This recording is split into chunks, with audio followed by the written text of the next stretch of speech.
ഒരാശയം ശ്രദ്ധിക്കണേ. മനുഷ്യന്റെ മനസ്സിലേക്ക് ഒരിക്കലും വരാൻ പാടില്ലാത്ത, അള്ളാഹുവിന് അത്രമേൽ വെറുപ്പുള്ള ഒരു സ്വഭാവമാണ് അഹങ്കാരം എന്ന് പറയുന്നത്. കിബ്ർ എന്ന് പറയും. അഹങ്കാരം എന്നാൽ അള്ളാഹുവിൻ്റെ നിയമങ്ങളെ അനുസരിക്കാൻ നമ്മൾ മടി കാണിക്കുന്നതിനാണ് അഹങ്കാരം എന്ന് പറയുന്നത്. അള്ളാഹുവിൻ്റെ നിയമങ്ങൾക്ക് അനുസരണ ചെയ്യാതിരിക്കാൻ കാരണങ്ങൾ കണ്ടെത്തി ഒഴിഞ്ഞു മാറുന്നതിനാണ് കിബ്ർ എന്ന് പറയുന്നത്. സത്യം സത്യമായി ബോധിച്ചിട്ടും അത് സ്വീകരിക്കാതിരിക്കുന്നതിനാണ് കിബ്ർ എന്ന് പറയുന്നത്. തെളിവുകൾ മുമ്പിൽ നിരത്തി കൊടുക്കുമ്പോൾ, രേഖകൾ സമർപ്പിച്ചു കൊടുക്കുമ്പോൾ അത് ഞാൻ അംഗീകരിക്കില്ല എന്ന് പറയുന്നതിനെയാണ് കിബ്ർ എന്ന് പറയുന്നത്. ഒരു പ്രശ്നപരിഹാരത്തിന് മഹല്ല് ജമാഅത്ത് ഇടപെടുമ്പോൾ നിങ്ങളിത് ഇടപെടണം, സ്വീകരിക്കണമെന്ന് മഹല്ല് ഭാരവാഹികൾ വന്ന് പറയുമ്പോൾ, ഇനി നിങ്ങളല്ല നിങ്ങളുടെ വല്ലിപ്പമാർ വന്ന് പറഞ്ഞാലും ഞാനിത് സ്വീകരിക്കൂല എന്ന് പറയുന്ന നിലപാടിനെയാണ് കിബ്ർ എന്ന് പറയുന്നത്. മൻ കാന ഫീ ഖൽബിഹി ഹബ്ബത്തു ഖർദലിൻ മിൻ കിബ്രിൻ. കിബ്ർ ഒരു കടുകുമണിയുടെ അത്ര. കടുകുമണി പെണ്ണുങ്ങൾ ആലോചിച്ച് നോക്കൂ. നിങ്ങൾ വറവെടുക്കുമ്പോൾ കടുകുമണി എത്രയാ കോരി നമുക്ക് പോലെ എണ്ണ അറിയില്ല. അതിലൊന്ന്. ആ ഒരു കടുകുമണിയുടെ അത്ര അഹങ്കാരം കൽബിലുണ്ടെങ്കിൽ അവർക്ക് സ്വർഗം കിട്ടില്ല എന്ന് പറഞ്ഞത് നബിയുനാ റസൂലുള്ളാഹി സ്വല്ലല്ലാഹു അലൈഹി വസല്ലം. മഹാനായ ഉമർ ഇബ്നുൽ ഖത്താബ് തങ്ങളുടെ പ്രിയപ്പെട്ട മോൻ അബ്ദുല്ലാഹി ഇബ്നു ഉമർ എന്നവർ ഒരു ഹദീസ് കേട്ട് പൊട്ടി കരഞ്ഞിട്ടുണ്ട്. മഹാനായ അബ്ദുല്ലാഹി ഇബ്നു അംർ ഇബ്നുൽ ആസ് റളിയല്ലാഹു അൻഹു ഒരു ഹദീസ് ഓതി കൊടുത്തപ്പോൾ ആളുകൾ ചോദിച്ചു, മാ യുബികീക യാ അബ്ദുല്ലാഹ്, അബ്ദുല്ലാഹി ഇബ്നു ഉമറേ നിങ്ങൾ എന്തിനാണ് ഇത്രമേൽ പൊട്ടിക്കരയുന്നത്? ഒരു ഹദീസല്ലേ പറഞ്ഞിട്ടുള്ളൂ. അപ്പോൾ പറഞ്ഞു, നിങ്ങൾക്കറിയുമോ ഏതാണ് ഹദീസ് എന്നറിയുമോ? എന്നോട് അബ്ദുല്ലാഹി ഇബ്നു അംർ ഇബ്നുൽ ആസ് റളിയല്ലാഹു അൻഹുമാ പറഞ്ഞ ഹദീസ്, ലാ യദ്ഖുലുൽ ജന്നത മൻ കാന ഫീ ഖൽബിഹി മിസ്ഖാലു ദർറത്തിൻ മിൻ കിബ്രിൻ. അഹങ്കാരം ഒരു പൊടിയുടെ ശകലം അത്രയെങ്കിലും കൽബിലുള്ള ഒരാൾക്ക് സ്വർഗമില്ല എന്ന് ഹബീബ് പറഞ്ഞ ഹദീസാണത്. ഞാൻ പേടിക്കണ്ടയോ എന്ന് പറഞ്ഞ് അബ്ദുല്ലാഹി ഇബ്നു ഉമർ എന്നവർ പൊട്ടിക്കരഞ്ഞിട്ടുണ്ട്. മക്കയിലെ ഹയ്യ് ശുഹദായിൽ അന്ത്യവിഷം കൊള്ളുന്ന സ്വഹാബിയാണ്. മുത്തബിഉ സുന്ന എന്നറിയപ്പെടുന്ന ഉമർ എന്നവരുടെ മോന് അബ്ദുല്ലാഹി ഇബ്നു ഉമർ റളിയല്ലാഹു അൻഹുമാ. അഹങ്കാരം മനുഷ്യന് വേണ്ട, ഒരിക്കലും വേണ്ട. നമ്മൾ പച്ചയായും അല്ലാഹുവിൻ്റെ നിയമങ്ങൾക്ക്, നീതിക്ക്, സത്യത്തിന് വിധേയരാവാൻ ബാധ്യസ്ഥരാണ്. സത്യമാണ് ഇവിടെ ജയിക്കുന്നത്, സത്യത്തിനാണ് അധികാരം, നീതിക്കാണ് അധികാരം, അള്ളാഹുവിൻ്റെ നിയമങ്ങൾക്കാണ് അധികാരം എന്ന് ബോധിക്കുന്ന മനുഷ്യനെയാണ് മുസ്ലിം എന്ന് വിളിക്കാൻ പറ്റൂ. മാ മനഅക ഖാല മാ മനഅക അല്ലാ തസ്ജുദ ഇദ് അമർതുക. ഇബ്ലീസേ, എൻ്റെ അടിമയായ ആദം നബി അലൈഹിസ്സലാമിൻ്റെ മുമ്പിൽ സുജൂദ് ചെയ്യണമെന്ന് നിന്നോട് ഞാൻ പറഞ്ഞപ്പോൾ എന്തുകൊണ്ട് നീ അത് ചെയ്തില്ല എന്ന് ചോദിച്ചപ്പോൾ, അന ഖൈറും മിൻഹു, ഞാൻ ആദമിനെക്കാളും മുന്തിയ ആളല്ലേ, ഞാൻ ആദമിനെക്കാളും എത്രയോ ബെറ്ററല്ലേ, അന ഖൈറും മിൻഹു. എങ്ങനെ? ഇബ്ലീസ് നോക്കുന്നത് മെറ്റീരിയലിസത്തിലേക്കാണ്. ഖലഖതനീ മിൻ നാരിൻ വഖലഖതഹു മിൻ തീൻ. എന്നെ പടച്ചത് തീ കൊണ്ടല്ലേ, അവനെ ആദം നബിയെ പടച്ചത് മണ്ണ് കൊണ്ടല്ലയോ, അതുകൊണ്ട് മണ്ണിനേക്കാളും ഗുണം തീയിനല്ലേ, പവർ എന്ന ഭൗതികമായ ഒരു തത്വത്തിൽ നിന്നുകൊണ്ട് അള്ളാഹുവിൻ്റെ ആജ്ഞയെ അനുസരിക്കാതെ പോയ ആദ്യത്തെ ഈ പ്രപഞ്ചത്തിലെ കുറ്റം എന്ന് പറയുന്നത് ഇബ്ലീസിൻ്റെ അഹങ്കാരമാണ്. അതുകൊണ്ടൊരു മനുഷ്യനും അത് പാടില്ല എന്ന് നബിയുനാ റസൂലുള്ളാഹി സ്വല്ലല്ലാഹു അലൈഹി വസല്ലം. ഖലഖൽ ഇൻസാന മിൻ നുത്ഫ ഫഇദാ ഹുവ ഖസീമും മുബീൻ. സൂറത്തുൻ നഹ്ലിൽ അതേ ആശയം സൂറത്തു യാസീനിൽ കാണാം. വളറബ ലനാ മസലൻ വനസിയ ഖൽഖഹ. ആസുബ്നു വായിൽ ഒരു പൊടിയുന്ന ഒരു എല്ല് കൊണ്ട് നുരുമ്പിയ ഒരു എല്ല്, ഒരു മനുഷ്യൻ്റെ എല്ല്. ആ എല്ല് കയ്യിൽ പിടിച്ചിട്ട് ഹബീബിൻ്റെ മുമ്പിൽ വരികയാണ്. എന്നിട്ട് ഹബീബിനോട് ചോദിക്കുകയാണ്, മുഹമ്മദ് നബിയെ, നിങ്ങൾ do you claim that Allah can give life for this dead bone? ഈ ചത്തുപോയ ഇല്ലായ്മയിലേക്ക് നീങ്ങിക്കൊണ്ടിരിക്കുന്ന ഈ എല്ലിന് ജന്മം കൊടുക്കാൻ അള്ളാഹുവിന് കഴിയുമെന്നാണോ നിങ്ങൾ വിശ്വസിക്കുന്നത്, അല്ലെങ്കിൽ പറയുന്നത്, പ്രചരിപ്പിക്കുന്നത്?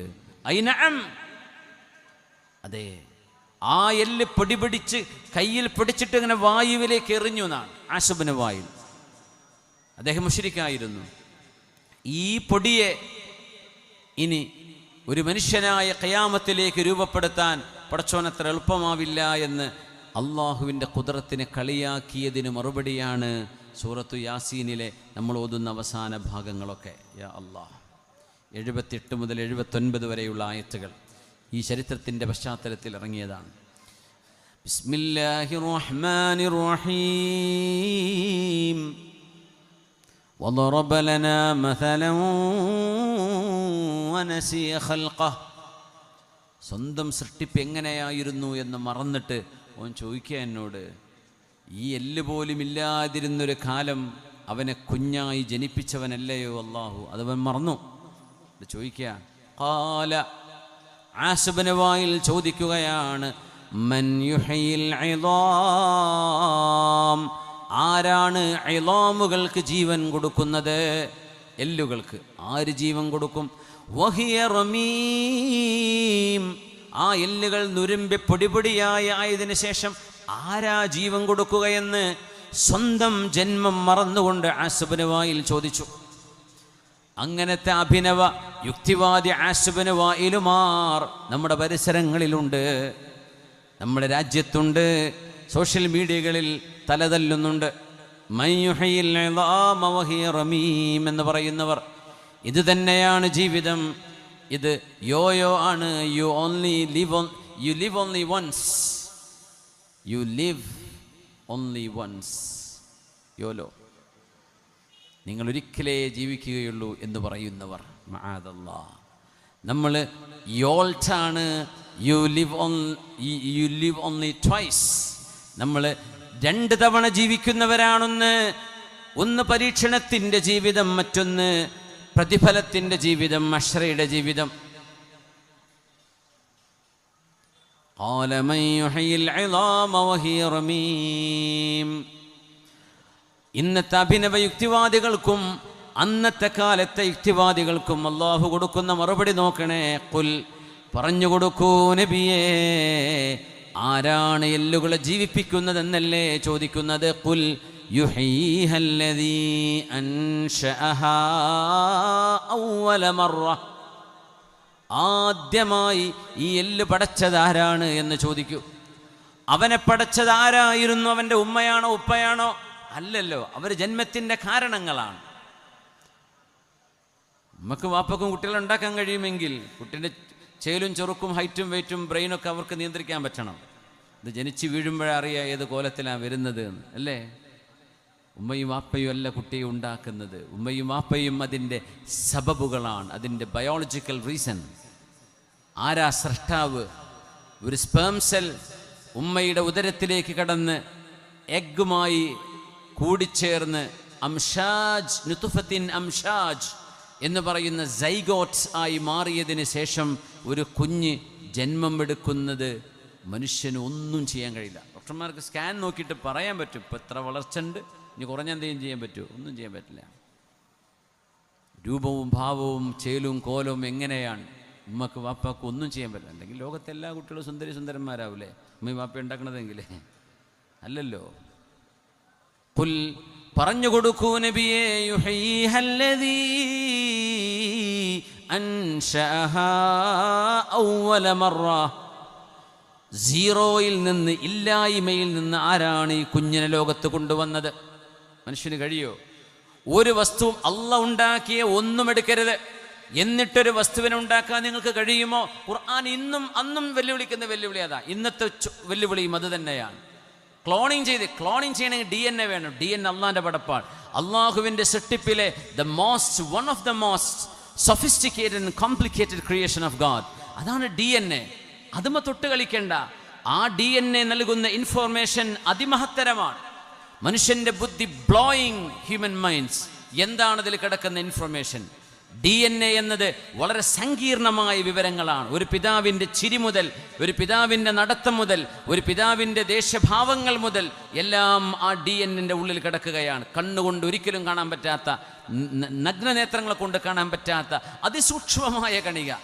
അതെടുത്തിട്ട് ഡെവലപ്പ് ചെയ്യാൻ ഒരു പക്ഷേ അള്ളാഹു നൽകിയ കഴിവ് കൊണ്ട് മനുഷ്യന് കഴിഞ്ഞേക്കാം. DNA തുടരുത്. 0യിൽ നിന്നൊരു ഒരു പൂച്ചക്കുഞ്ഞിനെ ഉണ്ടാക്ക്, ഒരു പക്ഷിക്കുഞ്ഞിനെ ഉണ്ടാക്ക്, ഒരു പുഴുവിനെ ഉണ്ടാക്ക്. ഇന്നേ വരെ മനുഷ്യന് കഴിഞ്ഞിട്ടില്ല, കഴിയൂല. അള്ളാഹുവിൻ്റെ മറുപടി അത്രയേ ഉള്ളൂ. നിങ്ങൾ ഇതൊക്കെ പറയുന്നുണ്ടല്ലോ, അള്ളാഹുവിൻ്റെ സൃഷ്ടിപ്പ് അവിടെ ഇതൊന്നും തൊടാതെ നിങ്ങളായിട്ട് മനുഷ്യ ശരീരത്തിൽ എന്തൊക്കെയാണ് ജീവന്റെ കണങ്ങളെന്ന് ശാസ്ത്രത്തിനറിയാം. നമ്മുടെ